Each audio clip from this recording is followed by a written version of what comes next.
You guys ready to hear this? Kalian siap dengarnya? Di luar juga udah adem kali ya? Alhamdulillah ya. Hah? Iya? Ana belum mau jawab ini dulu. Ana mau cerita dulu. Oke?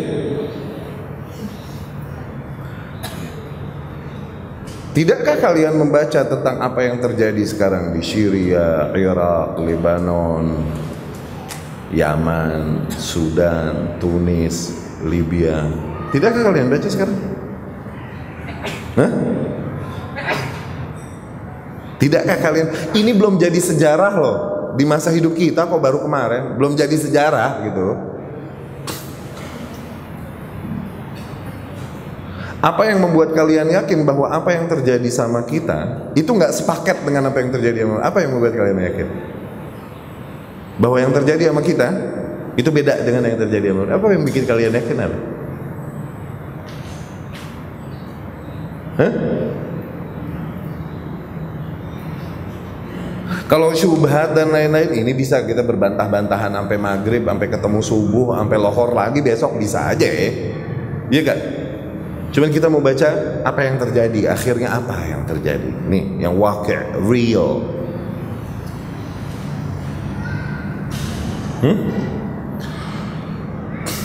Jadi abisnya hajar Irak, waktu itu Bush banyak ditekan. Oke?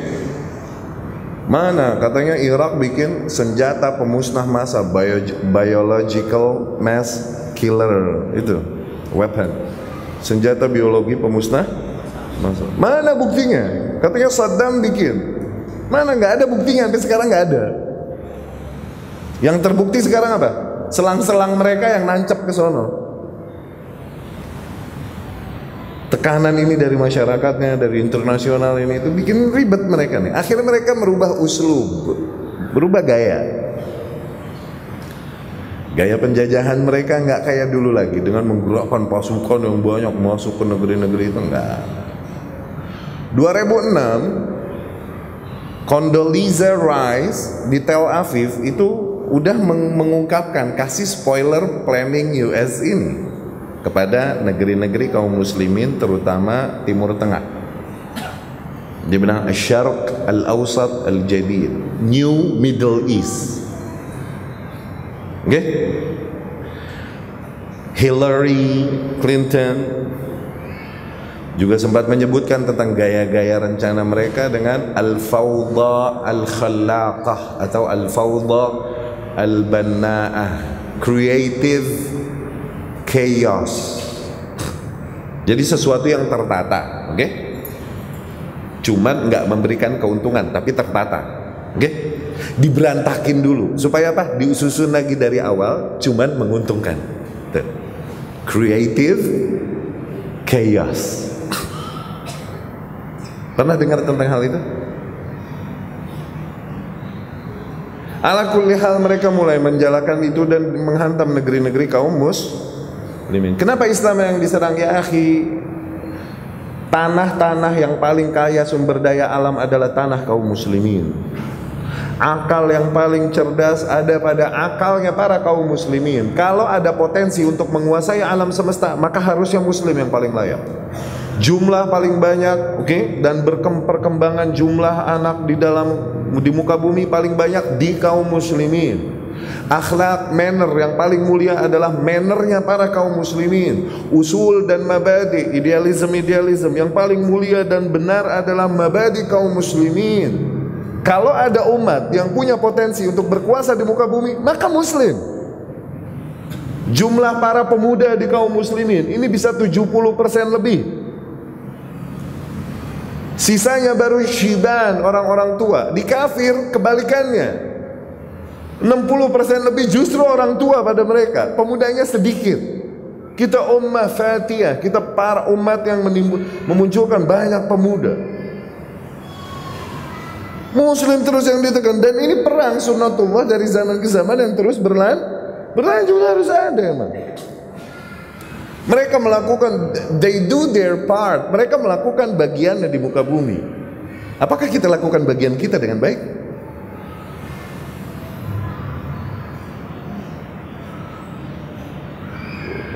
Setelah itu mulai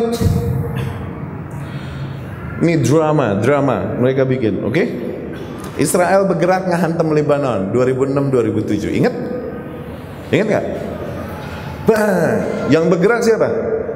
Lebanon waktu itu dikuasai oleh para pemerintah dan rakyat yang Sunni gimana pun. Iya ada Syiah tapi sangat minoritas.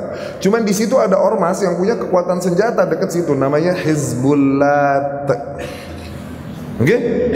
Hizbullah bergerak ngehantam tank-tank Israel dan terjadi perang di Lebanon. Berhasil diusirlah Israel dari Lebanon. Oke?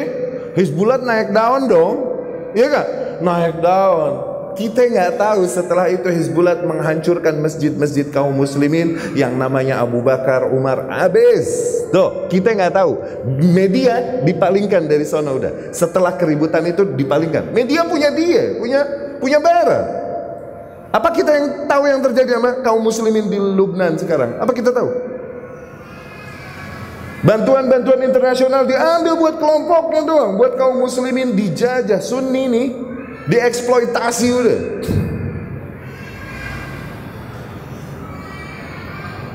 Anak-anak kecilnya di labor, cewek-ceweknya di sexually exploited. No, eksploitasi secara seksual. Kalian dengar kan?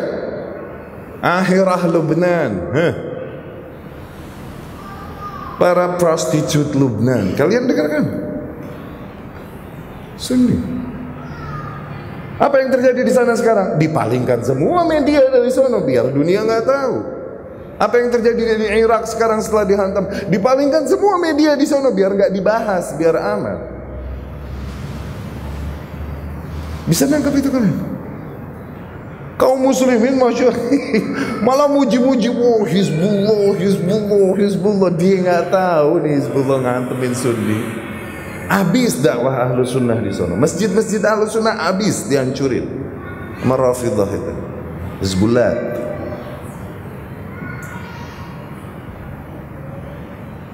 Kemudian mulai juga bergerak lagi di 2010-an, 2011 dan terus bergulir. Pertama Tunus, oke?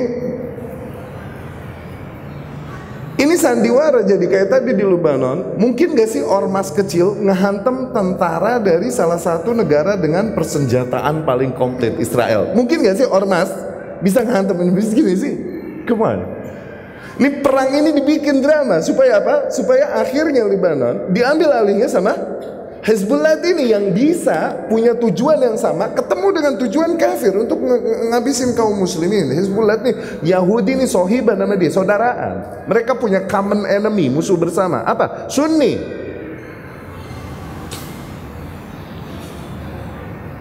Drama, dibikin chaos, dibikin benturan-benturan yang tujuannya nanti ditata lagi, tapi sesuai dengan maslahatnya, demi maslahat dia. Kalau dulu nggak ngalir maslahatnya ke dia, ke negara-negara yang punya power untuk bikin drama ini. Barat, Tunis, oke, dibikin kejadian-kejadian, mungkin kejadian nggak dahsyat lah. Cuman tahu-tahu digerakkan massa begitu dahsyat dan kita ngiranya ini cuman gerakan-gerakan spontaneous, spontanitas, oke? Padahal nggak ada spontanitas, nggak ada coincidence. Semua ini well designed. Ini udah didesain sangat rapi. Tukang buah apa tukang sayur diatur sama polisi di Tunis. Nggak terima diatur ngelawan ini tuh, ditabok sama polisi. Marah ngamuk-ngamuk, zalim ini itu, dia bakar diri, cus, boom. Begitu. Tahu-tahu diangkat ini semua di Facebook dan Instagram. Tuh, itu peranan terbesar untuk makar. Tahu-tahu bergerak semua mendemo penguasa yang ada di tuh, penguasa zalim, tuntut keadilan tuh. Semua syiarnya menuntut keadilan, menuntut didirikannya hukum Allah, semua syiarnya begitu. Bergerak tahu-tahu mereka bergerak tahu-tahu punya senjata. Dari mana? Akhirnya Zainal Abidin bin Ali, presiden Tunis kan, cabut deh, mesti lari menyelamatkan diri dengan keluarganya. Habis Tunus, Libya. Setelah kasus Tunus ini dan kemudian banyak chaos-chaos yang terjadi, mulai sering didengungkan di media-media sosial, terutama Facebook, tentang gerakan-gerakan masyarakat menjatuhkan penguasa zalim dalam rangka menuntut syariat Allah. Tuh, tahu-tahu terjadi dua demo di dua kota besar Libya. Waktu itu di daerah Bayda sama daerah Benghazi. Pernah dengar kasus Benghazi? Hah? Pernah dengar? Yang akhirnya ada operatif CIA sono lu bacanya Wira Sableng sih lo. Nggak ngerti apa-apa aja udah lo. Ala kulli hal, tahu-tahu bergerak demo besar di dua kota ini. Gaddafi militer langsung nurunin para pasukan untuk meredam demo ini. Tahu-tahu ketika pasukan datang, demonstran punya senjata. Dari mana? Serakyat-rakyatnya negara Arab itu tahu pegang senjata, wajib militer. Semua negara yang tetanggaan sama Israel ini wajib militer, bro. Jadi rakyat juga tahu AK-47 pretel ini, tahu mereka. Kang Sayur tahu.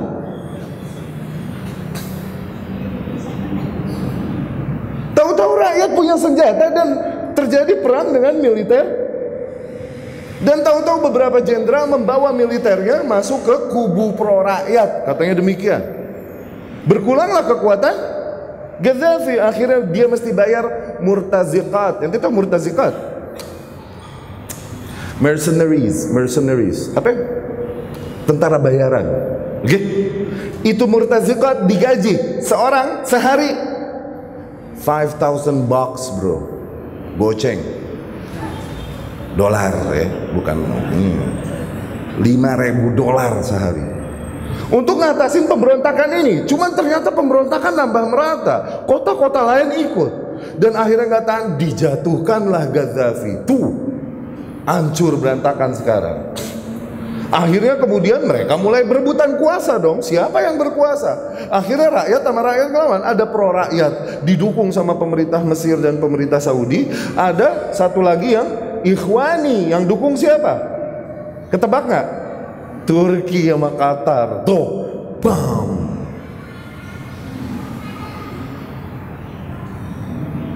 Mereka sekarang menyesali apa yang terjadi. Baru mereka sadar ternyata dulu tuh dikira nih menuntut keadilan, menegakkan keadilan, menegakkan syariat. Ternyata hidup kita sekarang lebih ripuh nyote,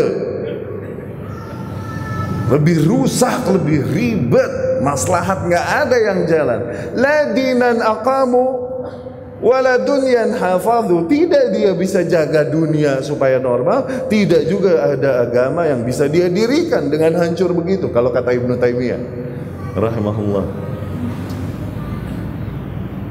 Menteri luar negeri Mesir nyeletuk, menteri luar negeri wala dalam negeri waktu itu nyeletuk. Apa yang terjadi pada Syria, pada Libya takkan terjadi di Mesir. Aduh.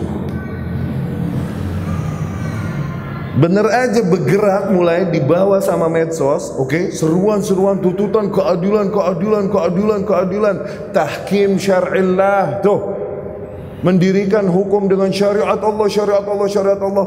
Bergeraklah mereka, planningkan hari namanya Jumat Al-Ghadab, Jumatul Ghadab. Kalian baca itu?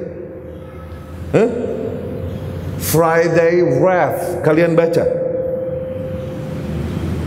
Semua ormas Mesir tumben bersatu, biasanya kagak. Semua parpol bersatu pada saat itu. Semuanya demo bareng di mana? Di Tahrir. Puspemnya tuh Tahrir. Pusat pemerintahannya tuh Tahrir. Nah ini baru zaman Ana 2010-2011, Ana di sono hadir. Bukan hadir ikutan demo. Belum pulang maksudnya gua. Itu malah lo demo pada.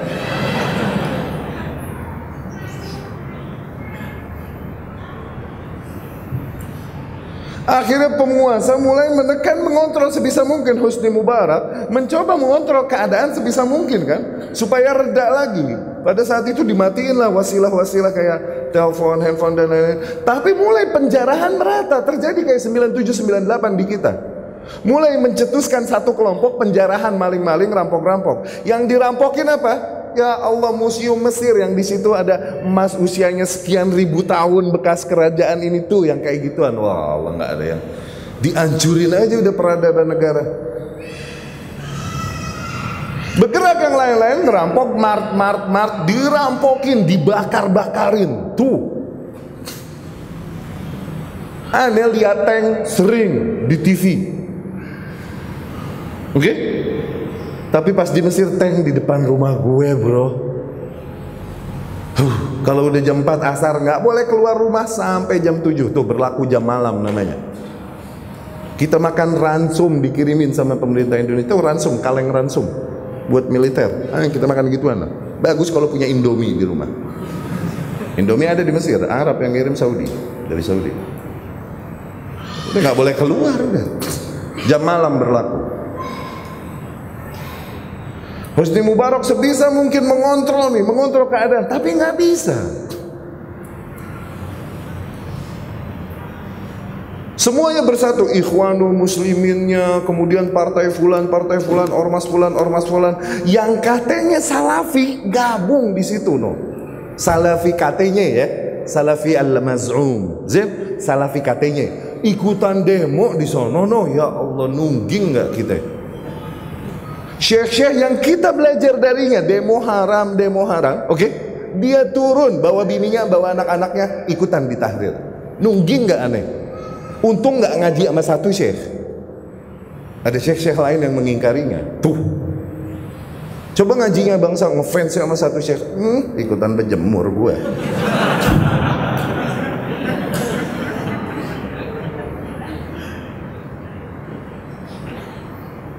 Semuanya gabung di situ udah, nggak ada bedanya satu sama lain udah.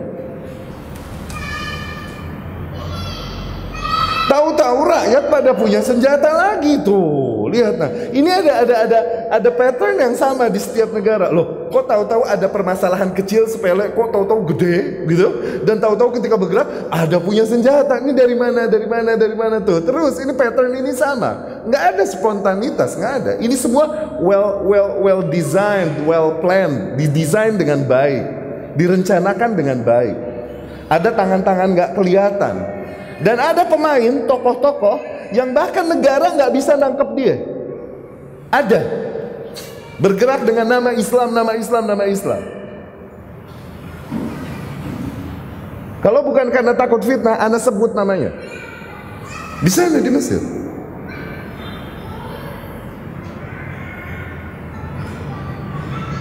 Akhirnya Husni Mubarak melihat kuasa udah di luar kuasa, ya udah turun, dia ngalah dan memberikan pemilu lagi. Tuh, didirikan pemilu lagi. Iya gak? Yang salaf demo tadi nambah gila lagi. Udah bukan boleh nyolok, tuh. Udah bukan boleh demo akhirnya. Lebih jauh lagi, bikin parpol salafi namanya An-Nur. Pernah dengar? Tuh gilanya nggak tanggung. Udah bedanya apa sama Ikhwan? Udah kalau begitu sisanya apa dong beda lo sama Ikhwan? No, An-Nur. Syekh Said terus terang dan lain-lain yang bertahan di atas salaf terus mengingkari mereka dengan semua teror yang terjadi padanya.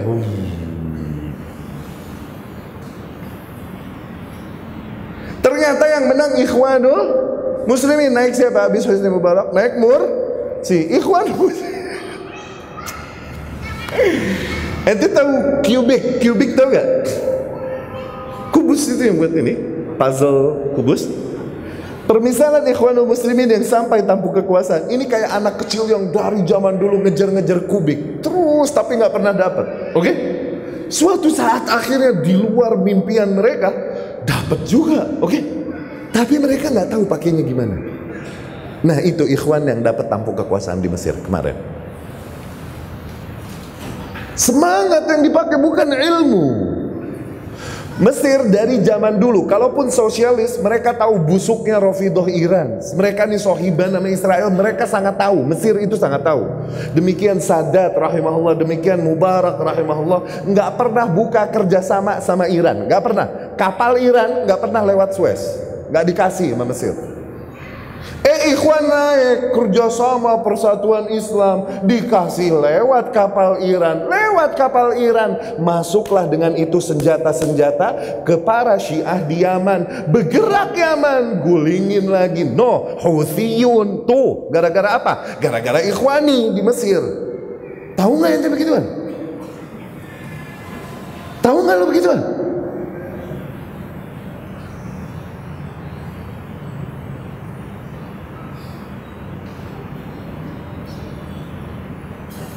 Semakin berantakan negara dengan kebijakan-kebijakan ikhwan yang ngaco nih, akhirnya militer ambil alih lagi sama Sisi itu.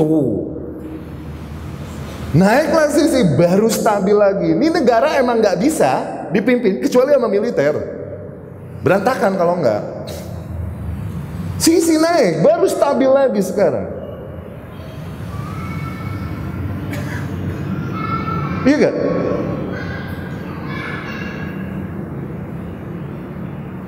Sekarang lagi diserukan lagi sama Barat untuk pisah antara Mesir Utara, Mesir Selatan. Kenapa? Dibikin gerakan-gerakan untuk teror kaum Kristen Kipti, Koptik yang ada di sana. Seolah-olah Islam yang melakukan. Dibom lagi, akhirnya turunlah usul untuk referendum antara Mesir Utara, Mesir Selatan. Kenapa? Untuk menyelamatkan kaum Kristen dari kezoliman kaum muslimin. Ya, ini paket yang sama, pattern yang sama dari zaman dulu sebelum perang salib 1. Pernah dengar Knight of Templar? Pernah dengar? Pasukan-pasukan yang seolah-olah membawa misi Christianity dan gereja, padahal fulus, totally fulus. Pernah dengar? Mereka bergerak dulu, oke? Kemudian mulai melakukan gerakan-gerakan untuk melepaskan Masjidil Aqsa Palestina dari kuasa kaum muslimin dengan hujah katanya supaya menyelamatkan kaum Nasrani dari kezoliman kaum muslimin. Padahal yang bikin kezoliman drama mereka sendiri. No. Kaum muslimin menjaganya sejak zaman Umar bin Khattab ditaklukkan di Yarmouk. Waktu perang Yarmouk kan gitu kan? Yang dikuasai lagi, masuk Abu Ubaidah bin Jarrah dan lain-lain. Pernah baca gituan gak?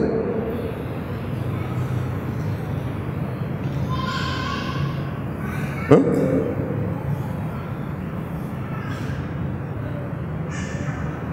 Syria juga begitu. Digerakkan massa, diangkat isu apa? Syiah Rafidahnya Bashar. Iya benar, Syiah Rafidah, oke. Ya, diangkat lagi isu kriminalisasi sunnah. No. Terus diangkat sama Facebook dan lain-lain. Akhirnya mereka pun mulai bergerak dengan nama jihad. Ingat Syria? Oke? Akhirnya mereka bergerak untuk menjatuhkan Bashar. Waktu itu ada ulama yang sangat dihormati, cuman Asy'ariyah, oke? Asy'ariyah. Namanya Syekh Ramadan Al-Buti rahimahullah. Akidahnya Asy'ari. Oke? Rahimahullah. Tapi usul fikih luar biasa jago, faham. Waktu itu dia menahan, jangan gerak, kembali ketaatan kepada penguasa. Kenapa? Gerakan demikian tidak membawa maslahat, yang ada madarat dan kerusakan pada negeri kaum muslimin. Tuh, dia bisa nangkep ini. Ulama besar Asy'ari dunia, di antaranya Ramadan itu. Ini yang gerak-gerak kemarin katanya Asy'ari kan? Ulamanya siapa? Gue pengen tahu.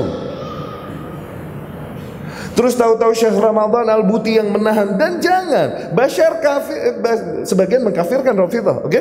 Bashar kafir Rafidah, oke. Tapi apakah dia menekan dakwah sunnah? Buktinya nih dia masih bisa berjalan dakwah. Dakwah salaf juga dulu berjalan di Syria. Stabil. Oke? Tahu-tahu Syekh Ramadan Al-Buti lagi di meja begini nih, ada vas di depan meledak.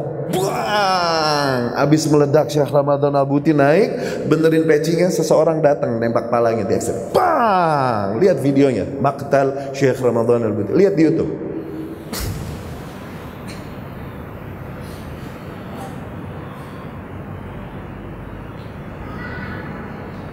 Mulai rakyat ribut sama penguasa ya.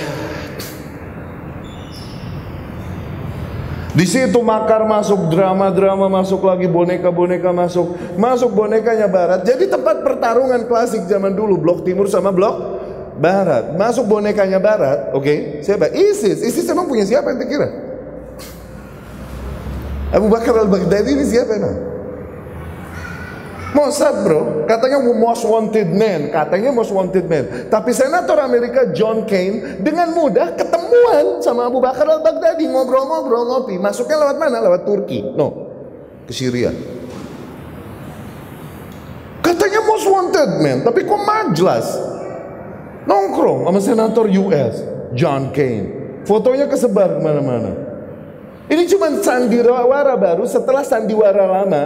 Al-Qaeda mereka sudahi. Kenapa? Udah banyak orang nggak percaya sama Al-Qaeda. Dimatiin Usama bin Laden. Ingat, tapi jenazahnya nggak dikasih unjuk, dibuang ke laut. Ingat gak?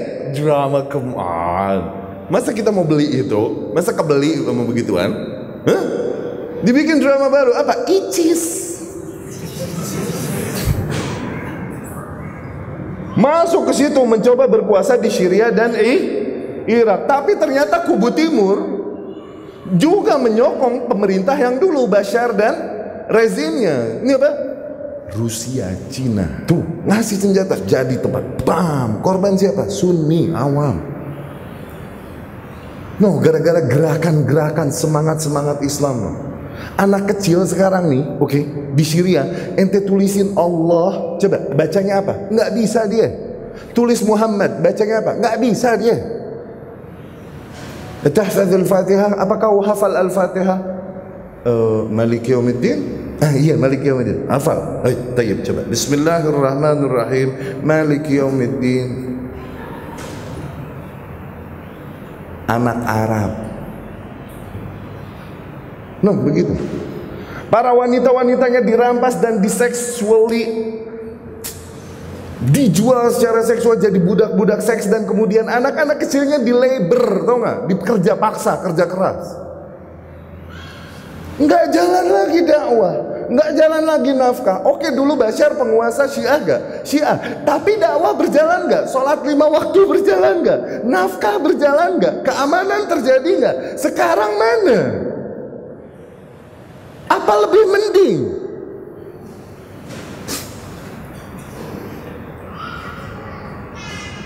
Kalian kira dengan gerakan-gerakan semangat bela Islam, dengan itu kalian membela Islam? Salah. Kalian masuk ke umpannya kafir itu untuk menghancurkan negeri-negeri kaum muslimin.